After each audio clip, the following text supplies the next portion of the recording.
Muy buenas noches a todos, muchas gracias por estar acá presente una vez más. Hoy tenemos el placer y el honor gigante de tener invitado al profesor Miguel Ancho Bastos, que vamos a estar acá conversando un poco respecto a todo lo que es liberalismo, anarquismo, realidad política, coyuntura, estructura y demás. Así que antes que nada le quiero presentar como siempre a mi compañero, que va a estar acá haciéndome el aguante y la compañía, y bueno, al invitado de honor, que es el profesor Bastos. Profesor, muchas gracias a Muchas usted gracias a por... ustedes por la amabilidad. Es más que un placer. Mm. Bueno, me gustaría arrancar un poco por la cuestión de hacia dónde estamos yendo hoy.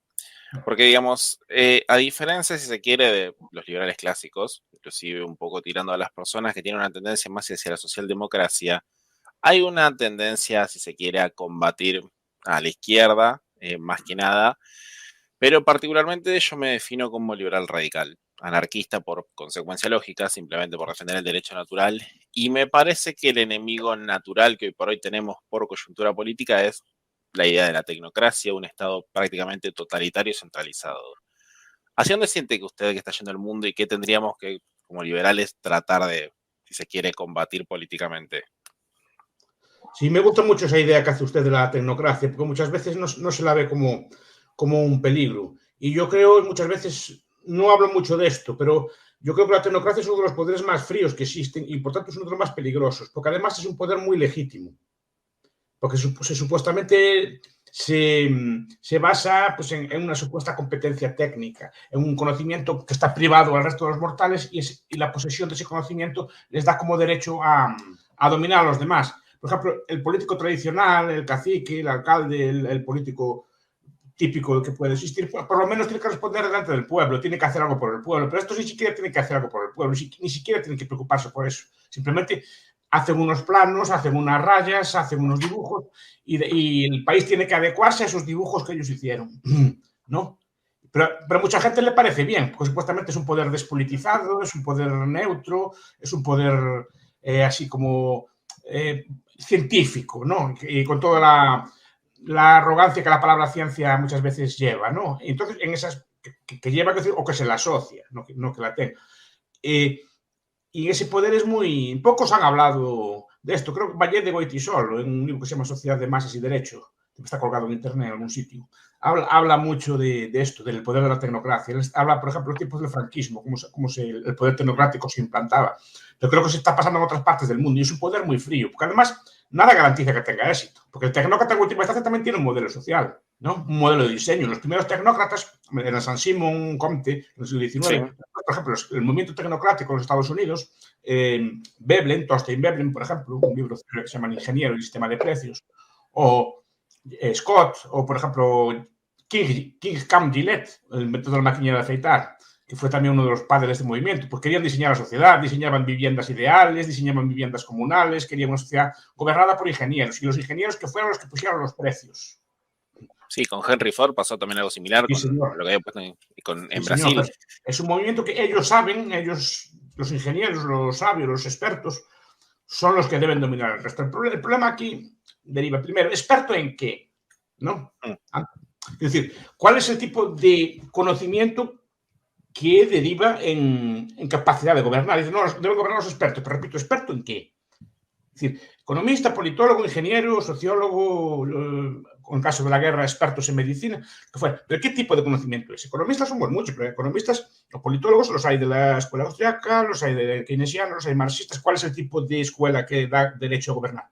¿No? Porque no hay acuerdo entre ellos. Dentro de los economistas, ¿qué economistas deben mandar? Los expertos en desarrollo, los expertos en microeconomía, los expertos en macroeconomía, ¿no?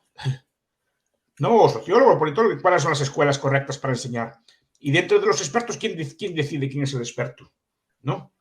Entonces, es un problema, es decir, al final es un poder que autoimpone, se impone por medios políticos internamente y después se legitima por un conocimiento técnico.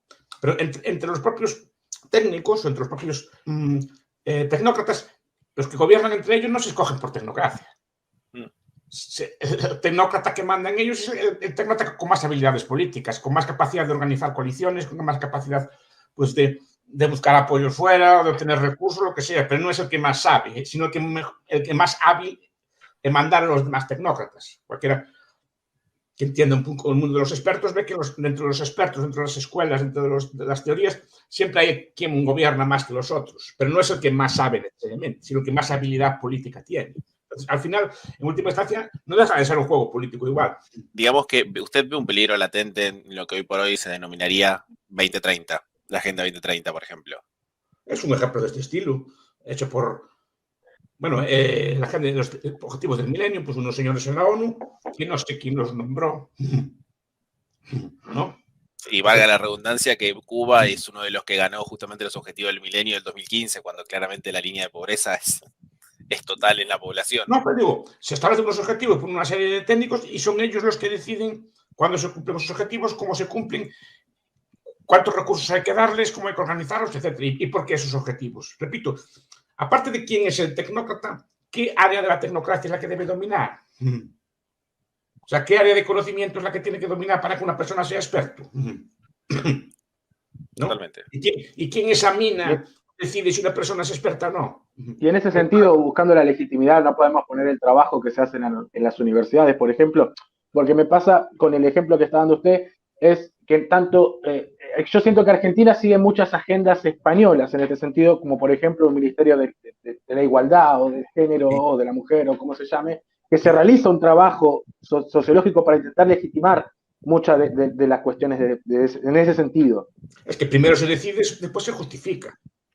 Nosotros pensamos muchas veces que en política las decisiones son tomadas después de un análisis. O sea que primero estudiamos el problema, analizamos, vemos todas las alternativas, estudiamos todas las distintas posturas y después decidimos la postura que entendemos que es mejor, ¿no? Muchas veces no, decidimos porque por motivos ideológicos, por motivos políticos, por motivos personales, por lo que sea, tomamos una decisión política y después llamamos al experto para que nos la justifique científicamente, que es lo que está usted apuntando. Primero hay una agenda pues, de igualdad, de medio ambiente, de economía, de lo que sea, pues decidida políticamente, pues en asambleas o en grupos de presión dentro de los partidos o muchas veces por la propia voluntad del dirigente, decide que le gusta esa política, que tiene cosas diferentes, entonces llama después a expertos, sociólogos, politólogos, economistas, que le justifiquen lo que ya tomó, con argumentos técnicos. Pero primero es la decisión y luego la justificación, no al revés. Casi siempre es así. Sí, eso hoy por hoy, con inclusive los marcos normativos prácticamente homogéneos que se ven en el mundo, se nota que hay una clara, digamos, si se quiere, vinculación directa entre las diferentes fuerzas políticas. Pero hoy, por ejemplo, quiero ya entrar en algo un poquito más técnico. Uno de los peligros latentes que más veo, que siento que es prácticamente el exterminio por completo de la libertad humana, que es la implementación de la CBDC, por ejemplo. ¿Cómo ve, por ejemplo, esto digamos, de forzar la implementación de digamos, una moneda digital obligatoria de curso legal de un banco central? No difiere mucho de lo que hay ahora. La única diferencia de la moneda digital es si se excluye el dinero físico. Y se ve como el dinero físico como un enemigo, el dinero físico aún sigue siendo una garantía de libertad y de anonimato. El problema del dinero, eso no es solo el control que tenga el control o el registro de todo lo que gaste usted, en cómo lo gaste, creo que dice, pues no es usarse, pues, pero ese registro está ahí, ese registro en un momento dado puede ser usado contra usted, o puede ser usado para chantajearlo, puede ser usado para muchas cosas distintas, pero no solo eso, es que el problema de mirar el dinero físico es que los gobiernos pueden inflar a gusto y pueden ponerle un impuesto a los depósitos. Y dar caducidad a las monedas que ellos mismos te obligan a usar. Si no, te obligan a usar, a gastarlas o hacen, bueno, simplemente pues le aplican un impuesto al depósito, que ahora no pueden aplicarlo, o pueden aplicar tipos de interés. O sea, pueden hacer experimentos de todo. O sea, pueden inflar a gusto. Porque ahora el límite a la inflación, a la inflación bancaria, a la creación de dinero bancario, es que usted puede retirar el dinero, ¿no? Y puede retirar el dinero y usarlo de otra forma. Y si le empiezan a cobrar por los depósitos, usted retira el dinero y ya no le tienen dónde cobrar. Si no tiene a dónde ir, tiene este problema. Pero además, imagine usted que se marcha del país y no le deja sacar su dinero. Es decir, un exiliado ya no es solo un exiliado, es un exiliado que le bloquean sus cuentas. Es decir, no tiene derecho a dinero ninguno, ni siquiera a moverse. Hasta el día de hoy, por lo menos, usted va con plata a cualquier sitio, más malo será que no lo reciban, ¿no? Si pago así, pero ¿y si no tiene cuentas? ¿Y si le bloquean todo? ¿No? Además, en el bloqueo en esos casos es fácil, porque usted ni siquiera tiene capacidad de tener atesorado algo en su casa, ¿no? Entonces, ese tipo de divisas virtuales a los gobiernos les gusta mucho, claro, que incrementan mucho su poder. Hasta incluso si usted compra Bitcoin le queda registrado. Sí. Ahí pierde el anonimato, porque tendrá que comprar internet, tendrá que comprar por algún tipo de moneda de estas estatal. Tendrá que cambiar, para adquirir el Bitcoin, tendrá que desembolsar moneda estatal. Ya le queda registrado que lo compró ahí, ¿no? Entonces, digo, una de las cosas a la gente le gusta mucho, es que elimina el fraude, ¿no? O los delincuentes usan esta moneda, sí, y no lo usaban antes en el dinero normal. Es decir, parece que es decir, el fraude existió siempre con esta moneda o sin. Es decir, no garantiza que no vaya a haber fraude con este tipo de divisas. Es decir, con dinero electrónico sigue habiendo fraude, como si fuera a eliminar por eso, o se fuera a eliminar el tráfico de drogas o cosas de este estilo, simplemente porque no puede usar este tipo de moneda. Se usan monedas alternativas, desde usar oro o plata hasta usar otro tipo de bienes de fácil cambio, como ya se vio en otras ocasiones, como si se eliminara el crimen por prohibir un determinado tipo de moneda. Hasta que o se hace a nivel mundial, o si no, la gente tesoraría dólares o moneda de otros sitios y comerciaría con ellas. Quizá la respuesta está en la exposición que acaba de hacer. Pero a lo que se le cuestiona muchas veces el libertarismo, que es capaz de, o en el entendimiento, es capaz de justificar, por ejemplo, el robo o el chantaje dentro de lo que se entiende en el mundo del mercado. Sí. Pero esta medida para intentar volver más eficaz a los gobiernos a la hora de intervenir en la libertad individual, ¿no termina también convirtiendo al fraude como un enemigo que es imposible de combatir y que no puede ser tomado como un error de mercado? A ver, fraude va a haber siempre que haya, o fraude, no tenemos fraude, mercados negros o economía negativa, la va a haber siempre que haya algo prohibido. Por ejemplo, ningún país puede ser 100% blanco mientras existan drogas o tráfico de drogas, o prostitución, o juego, o actividades prohibidas, ¿no? Entonces, eso va a generar demanda de otro tipo de medios de pago. Eso no. El fraude el fraude, el engaño o el delito está en la naturaleza humana, no es el tipo de moneda que hay. ¿No? Es decir, el fraude puede existir con cualquier tipo de moneda y probablemente siga existiendo con cualquier tipo de moneda. No se va a solucionar eso. Pero yo creo que no lo va a hacer porque también va a afectar a los negocios de los políticos. Y veo que siempre hay una cierta obsesión de los políticos en aumentar la base imponible de poder y de control. A veces no es tanto la cuestión económica, es la cuestión, si se quiere, hasta narcisista, de poder controlar las decisiones de los demás. En los tiempos que corren, nombrar el apellido Gates suena a conspiración, pero cuando uno ve, por ejemplo, todos los tratados y todos los negocios que fue haciendo con los diferentes personas que tenían el poder acomodato, se da cuenta de cierta relación, si se quiere, inmoral entre sector privado y sector público, que por ahí implica justamente en modificar permanentemente la conducta y la percepción de la realidad de las personas.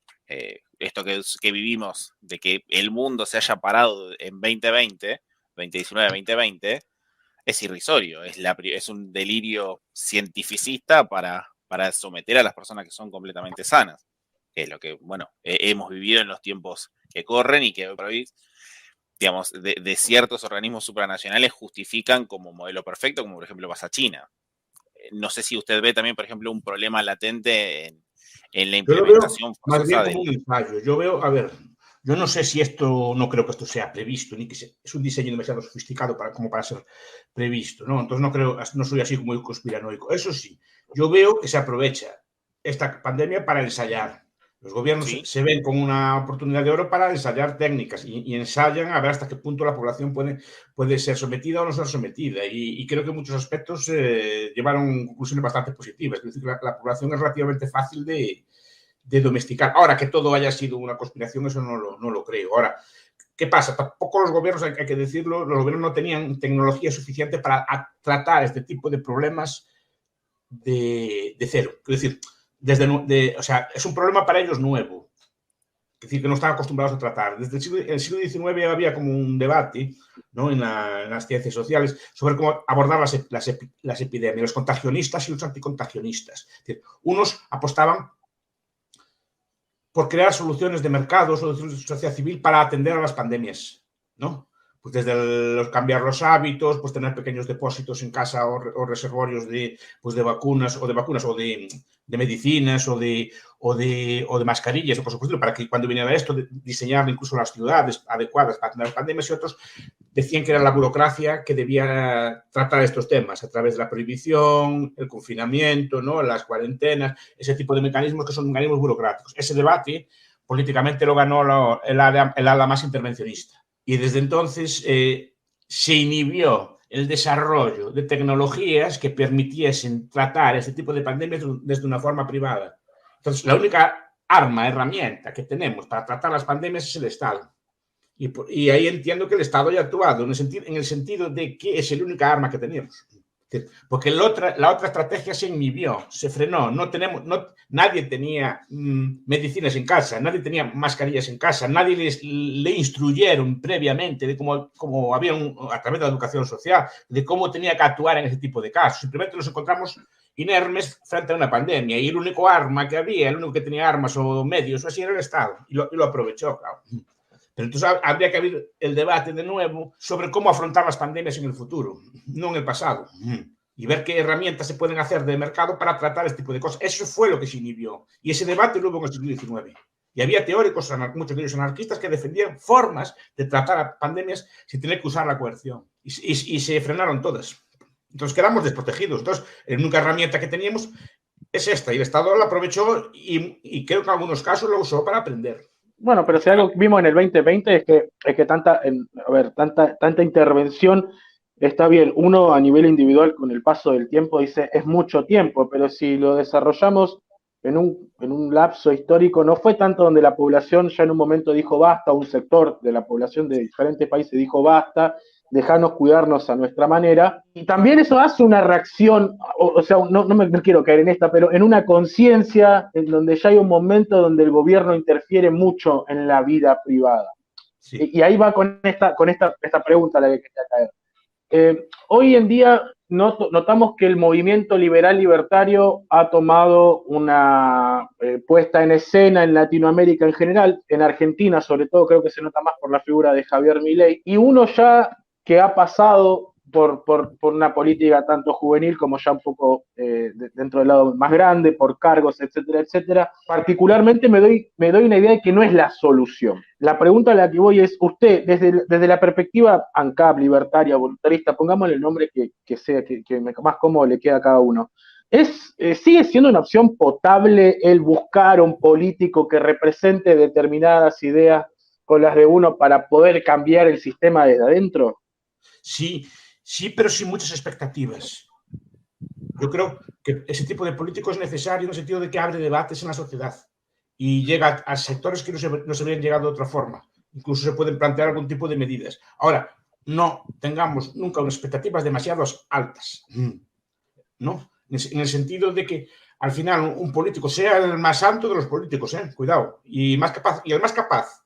Yo creo que Milei es capaz y es una persona honrada. No es ese el problema. El problema es con quién se tiene que juntar. Un poder no es él solo. Primero la gente que lo rodea en su propio grupo.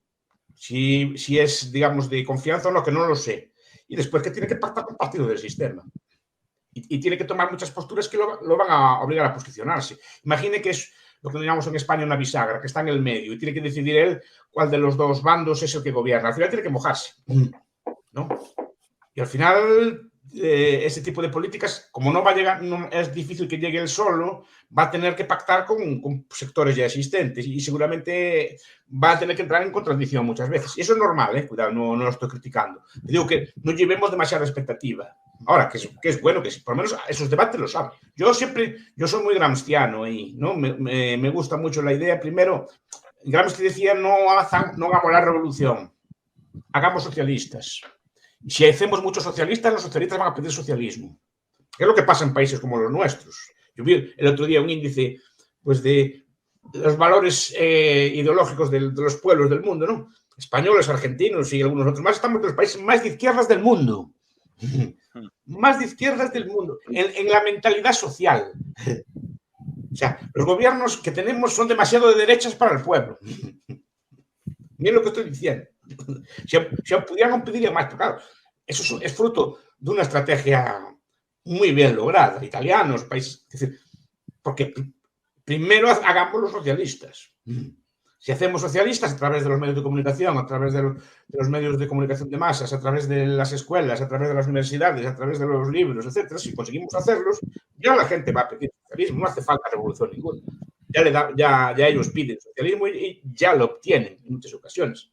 Entonces, la idea primero es esta, paciencia, que muchas veces nos falta paciencia. Una cosa que tiene el capitalismo es una economía de la paciencia, en el sentido de que ahorra, no quiere gastar todo ahora y no quiere todo inmediatamente, sino que piensa en el futuro. Eso es el capitalismo. Bueno, pues seamos un poco capitalistas también en las ideas. Es decir, calma, vamos a crear capitalistas primero. Vamos a crear primero gente de este estilo si somos capaces. Primero, este es nuestro trabajo, punto. Y después ya vendrá el resto.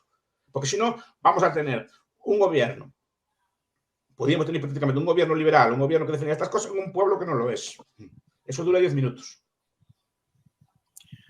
Porque si el pueblo no entiende lo que está haciendo, va a durar 10 minutos. Aunque el político sea muy agradable, aunque el político sea muy carismático, si la gente, o por lo menos un porcentaje significativo de la población no entiende qué es lo que está haciendo, ese gobierno va a durar poco.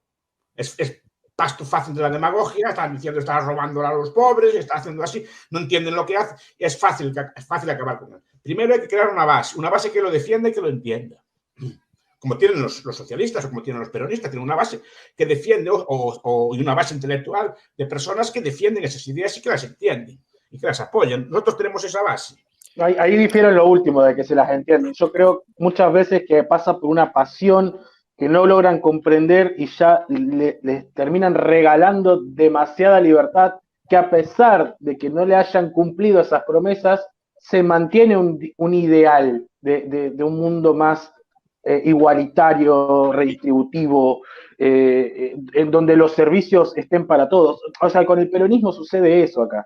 Tiene como esa cuestión de que a pesar de que hagan las cosas mal, esto no es el verdadero peronismo, como no es el verdadero socialismo esto, claro, para mantener esa idea. ¿Sabe la población que eso no es posible? Que decir que ese tipo de mundos no existe, que el único mundo que existe es uno en el que hay que trabajar, ahorrar, etcétera, que no es una vida fácil. Claro, es el problema nuestro también, nuestras ideas no son atractivas, no prometemos ningún paraíso. Dice simplemente que viviremos mejor. ¿Se confunde socialismo con buena persona, profe? ¿Se confunde socialismo con ser buena persona? Sí. Es que eso es lo que hay que discutir. Primero, pues digo que nuestro trabajo es inmenso. Es súper entretenido en el sentido que tenemos que estudiar muchas cosas, tenemos que entender cosas, pero el trabajo nuestro es el primero. Claro, nosotros no tenemos paciencia. Piensen en el cristianismo no llegó y mandó. Tardó cientos de años. Y con calma. Pero fue primero creando cristianos. ¿No? Pues esto, cualquier idea pero pasa con el marxismo, con otras cosas. Llegó el marxismo y ya mandó decenios, requiere tiempo, requiere paciencia y requiere, pues, intentar comunicar las ideas e intentar hacerlo mejor que la competencia. Esa cosa a mí me seduce, la idea de competir con otras ideas, ¿no? Es una idea de competitividad. Yo no tengo miedo a la competencia. Entonces, me gusta que haya competencia, aprendo de ella e intento dar mejores argumentos que lo que dan los otros. Otra cosa que lo consiga. Pero la idea es esa. Ustedes que son jóvenes aún tienen mucho por hacer aún. Pero paciencia. No va a llegar a Ancapia mañana. No, y aparte el aceleracionismo no es algo muy propio de nuestras ideas, justamente el orden espontáneo y, digamos, la prioridad de las cosas. Pero respecto a lo que en un momento planteó de Milei, inclusive yo tengo discusiones acá con fundaciones liberales, yo tengo mis dudas y mis opiniones respecto a eso, pero me preocupa más un liberal en el Estado que alguien que sea un derrochador. Porque un Estado eficiente me parece que es todavía más problemático para lo que es la libertad como fin del ser humano en sí mismo. No sé qué le parece esta idea. Puede ser, y es correcto. Un Estado, a veces es lo que digo yo, el problema a veces que hace la derecha es que hace el gobierno eficiente. No, pero es un dilema, claro, porque al final, eso Rothbard también discutió algo de esto. Claro, al final también se trata, obviamente, si tenemos Estado, pues queremos que el correo funcione, por lo menos, ¿no? Que ya que lo hay estatal, que el correo funcione. Si el médico es del Estado, pues por lo menos que le cure a uno, ¿no? Ya que, aunque no sea la mejor de las formas, y si queremos también, ¿no? Que sea de educación o así, pues que no sea una mala educación. También no queremos que sea lo peor de lo peor, ¿no? Y ahí sí, pero sí que entiendo su argumento. Es decir, si hacemos gente que es buena o gente que compite allí, claro, el Estado lo podemos hacer más eficiente. Es más, le dejamos el terreno preparado para el siguiente que llegue. Es que quizás, le ordenamos la cuenta. Si se entiende el argumento de inclusive de corto plazo, de, ok, un médico tiene mejores recursos para curar a una persona, más allá de que si eso no legitima la cuestión de la salud pública, el tema es el trasfondo, digamos, si se quiere, el deep state, lo que implica que un Estado tenga la mayor legitimidad y digamos, los recursos maximizados para poder controlar a los demás. Ahí es donde entra mi preocupación. Por ende, siento que la vía reformista, a la larga o a la corta, inclusive termina siendo bastante más deficiente en cuestiones sí, estoy de acuerdo. Estoy de acuerdo. Además, le deja los medios para que el siguiente que llegue, el socialista, sí tenga los medios, les cuente, pero no solo eso, el aparato organizativo bien funcionado para poder llevar a cabo sus medios. Eso estoy de acuerdo. No, es un dilema. Por un lado, claro, ya que estamos en esto y lo tenemos encima, por lo menos que funcione razonablemente bien, ¿no? También es una lógica, pero yo entiendo también lo que está diciendo usted. El peligro es este. Pero por eso hay que usar argumentos de legitimidad, ¿no? De legitimidad, no solo de funcionamiento. Porque si centramos la crítica al Estado en que funcione bien o funcione mal, estamos perdidos, ¿no? Totalmente. Tiene que ser una crítica de otro tipo. Tiene que ser una crítica de legitimidad, ¿no? Esto es, ¿quién es usted para mandar en mí? ¿Quién es usted? ¿Y quién le dio ese derecho? Esa es la pregunta de quién le dio ese derecho, de dónde viene ese derecho. Entonces, es donde podemos empezar a discutir de filosofía política, ¿no? De dónde viene ese derecho último y por qué tiene usted derecho a mandar en mí y quién le dio ese derecho y puedo yo decidir marcharme, secesionarme de su mando y decidir sin meterme con nadie, irme a vivir a otro sitio, etcétera. Ese tipo de cosas, ¿no? Son preguntas de ese estilo. Entonces, el debate es de legitimidad, ¿no? Y de entender en qué consistió históricamente el Estado y en qué consiste el Estado. No si funciona bien o funciona mal. Es decir, porque es el debate que creo que se planteaba también, no sé si Lisander Spooner o no está así, que es lo que entiendo lo que usted diciendo también, ¿no? Que si es mejor un amo bueno o un amo malo, si uno es esclavo, ¿no? Hombre, si uno es esclavo...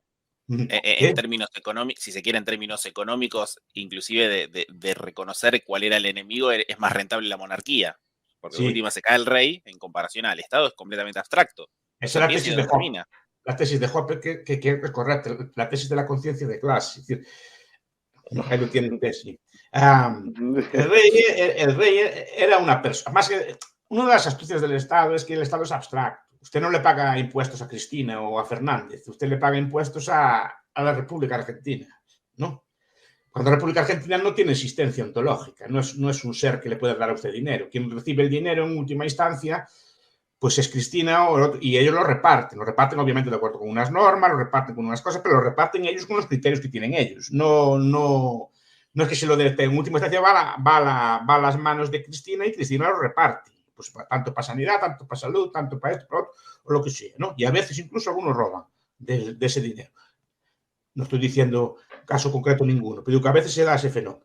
Pero digo que al final ese dinero no va a la República Argentina, va a las personas que dicen que representan a la República Argentina. Entonces, pero a eso me refería. Es decir, si uno es esclavo, obviamente prefiere que el amo sea bueno, que no le pegue o que no le azote y ese tipo de cosas, ¿no? Y efectivamente hay estados que no son así, hay estados que no le azotan a la gente o que no le pegan o que no abusan demasiado de ella, digamos, ¿no? Otros sí.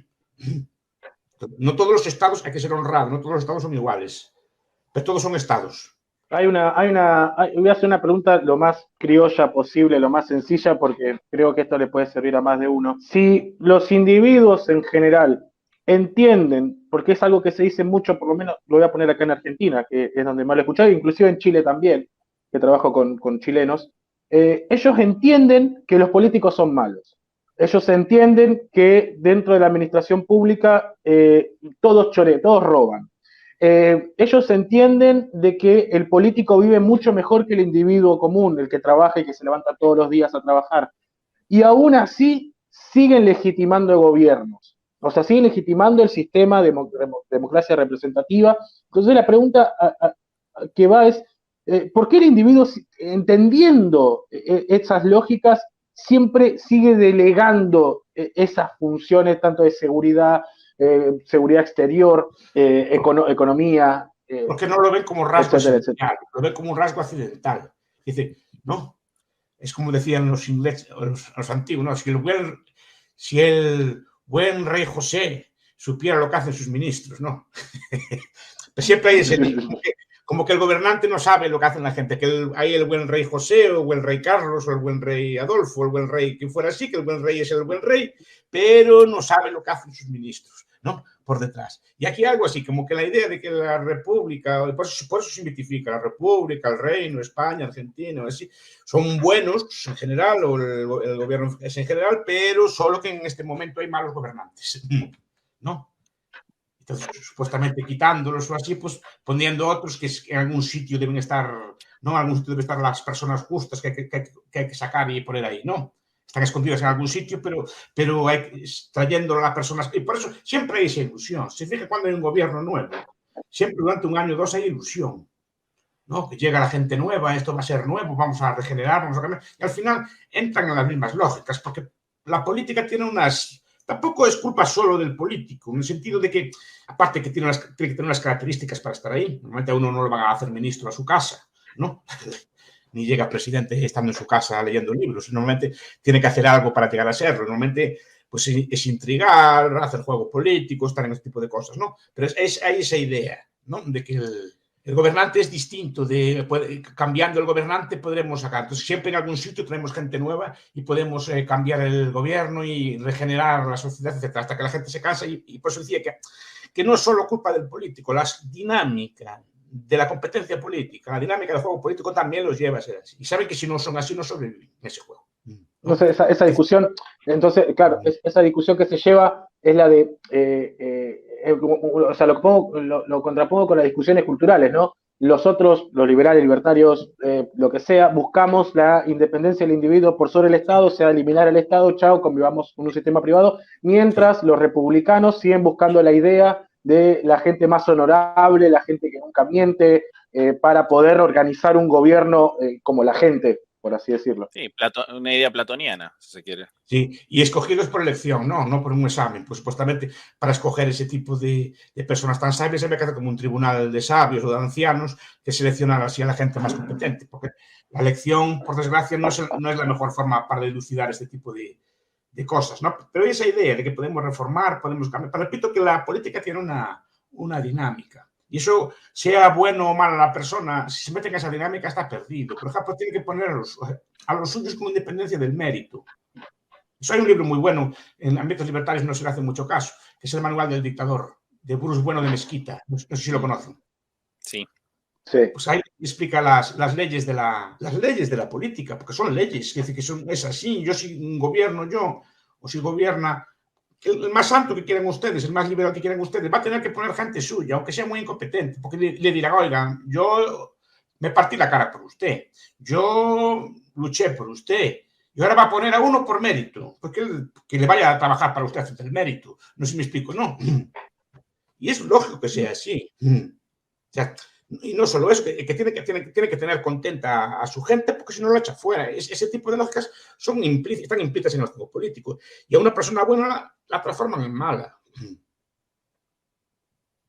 Pero por pura supervivencia. Si no, no vales si no eres. Sí, eso Claro. totalmente. La competencia política es un juego de suma cero, no es un juego de suma positiva. Cuando Oppenheimer nos habla de los medios económicos y medios políticos, el medio político es un medio en el que uno gana a costa del resto. A diferencia del mercado, que podemos ganar los dos. Y normalmente ganamos los dos en cualquier interacción. Pero el juego político, al ser de suma cero, es un juego exclusivo. Tienes que echar a los otros y tienes que imponerte tú sobre los otros y tienes que usar artes para echar a los otros. No es que el otro no se va a retirar de buena gana. Pues tienes que usar todo tipo de trampas, arterías o contiendas. ¿Qué pasa? Que las contiendas, gracias a Dios, son democráticas, no son con las armas como eran antes. Pero lo que es la contienda democrática es una especie de contienda, pero muy dulcificada, en la que no hay armas ni guerras, pero es una contienda igual, ¿eh? Por eso cuando hay campañas electorales es cuando salen las mayores filtraciones, o cuando se hacen rumores, o cuando se hacen ataques más duros, o movilizaciones más duras, porque es un juego de excluyente. O ganas tú o gano yo. Permítanme una definición que va a parecer más largo, pero creo que la respuesta va a ser más cortita. Si se quiere, y si mi interpretación no es errónea, permítame estar equivocado, considero que es un error drástico, inclusive que relativiza el valor, si se quiere, ontológico de la vida humana, interpretar el liberalismo como un marco institucional. Para mí, sustancia moral. Derecho natural puro y duro, si se quiere, más que nada el respeto de cada persona como desarrollo, como fin en sí mismo. cada persona es única y irrepetible, y al haber un tiempo de vida limitado, me parece que esa persona tiene todo el derecho, si se quiere, de hacerse de los medios posibles para alcanzar su propia felicidad. Pero me parece que la respuesta lógica a entender el liberalismo es únicamente como una cuestión anarquista. Me parece que cualquier otra, digamos, si se quiere, disminución de grados o de digamos, legitimación de cierta autoridad centralizada es un poco una cuestión, si se quiere, que rompe la ética de lo que significa la libertad. ¿Qué le parece a usted? Porque es un agresor, es una agresión. Pero claro, lo que dice usted es muy correcto, pero el anarquismo no es más que llevar el liberalismo a todos los ámbitos. Simplemente eso. Es decir, a veces me dicen, no, es que el mercado de las patatas debía estar liberalizado. Vale, bien. ¿Y por qué no el de la justicia? ¿O por qué no el de las obras públicas, infraestructuras? Porque la pregunta es, ¿qué tienen de particular esos bienes que no tengan los otros? Es decir, esos bienes no fueron alguna vez prestados de forma privada, no solo privada en el sentido de mercado, sino a través de la sociedad civil. No fueron prestados una vez, pueden ser prestados. Es decir, ¿cuál es el problema que tienen esos bienes? ¿No? Si el liberalismo es bueno, ¿por qué tienen el socialismo en la justicia? El socialismo, quiere decir que usted que el socialismo en algunos ámbitos es mejor que en otros. ¿Por qué tiene socialismo en las obras públicas? ¿No? ¿Qué tienen de particular esos bienes? No se hacían históricamente carreteras, puentes, calzadas, ferrocarriles de forma privada. ¿Por qué tienen que ser hoy de forma socialista? ¿No? Es decir, el debate es ese. Igual que el argumento de Molinari, en su momento, por eso se llama el primer capitalista, es llevarlo a la defensa, ¿no? Llevar el tema a la defensa. Y yo creo que es un tema que me quiere mucha investigación. Dirigí hace poco, codirigí con don Jesús Huerta una tesis sobre defensa y seguridad privada, que no sé si la conocen, la de José Hernández Cabrera. Sí, es un libro muy notable, porque es un libro que explica desde el punto de vista anarquista los problemas de la defensa, porque son los problemas, digamos, más complicados que puede tener, juntos con los de la justicia. Entonces, al final, un anarquista no es más que un liberal, pues llevado a todas las consecuencias. Porque ¿qué tiene de peculiar el mercado del alquiler o el mercado de la cebolla con respecto al resto? Es el debate, que tienen algo en esencia diferente de los otros mercados, ¿no? Y por ahí hay que argumentar. Es decir, ¿por qué tenemos que tener una persona? El debate es eso, un debate filosófico, lo plantea Wemer y otros autores, ¿no? ¿Por qué tenemos que alguien dominar a otro? Alguien que es otra persona, no es el Estado. Usted no manda el Estado. Usted manda Alberto Fernández. Punto. Y Alberto Fernández sabe más que usted, más competente que usted. Es la pregunta que hay que hacer, ¿no? Porque no manda ningún Estado, porque eso no existe. Tiene la legitimidad de Fernández mandarte a una guerra. Fernández, lo que sea. Sí, porque parece que en la política parece que hay un fenómeno de transustanciación, y esto es culpa de Burke, ¿no? De transustanciación, que cogemos a cualquier persona por la calle, ¿no? La votamos y se transustancia en el cuerpo y la sangre de la nación. ¿No? Pero algo mágico.